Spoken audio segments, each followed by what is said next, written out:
Ciao a tutti ragazzi, mi chiamo Andrea e ho frequentato Academy ITS Turismo Veneto, il corso Hospitality Management.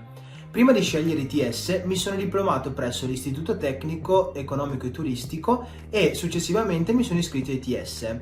In corso con me ho trovato molti compagni non solo provenienti da istituti tecnici e professionali, ma anche da licei come il liceo classico e il liceo linguistico.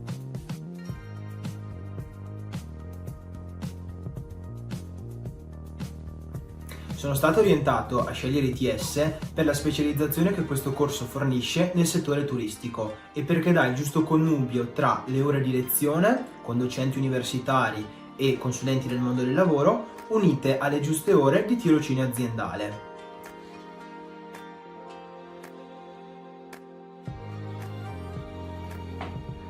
Le materie che hanno caratterizzato questo corso sono state sicuramente le lingue, quindi inglese e tedesco, trattate con una microlingua settoriale del settore turistico, poi successivamente marketing, web marketing, tecniche di comunicazione, quindi come porsi con il cliente, con delle situazioni aziendali vere e proprie, e anche le visite aziendali che hanno caratterizzato appunto i nostri anni di ITS. Il secondo anno siamo stati ad Amsterdam, mentre il primo anno abbiamo visitato alcune imprese del settore turistico veneto e italiano.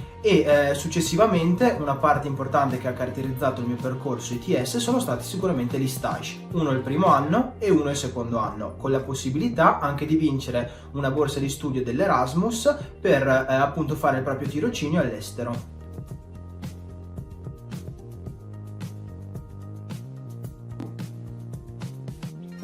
Le opportunità che questo corso mi ha offerto sono state sicuramente legate agli stage, in quanto con l'esperienza di tirocinio ho avuto la possibilità di mettere in pratica quanto ho studiato in aula.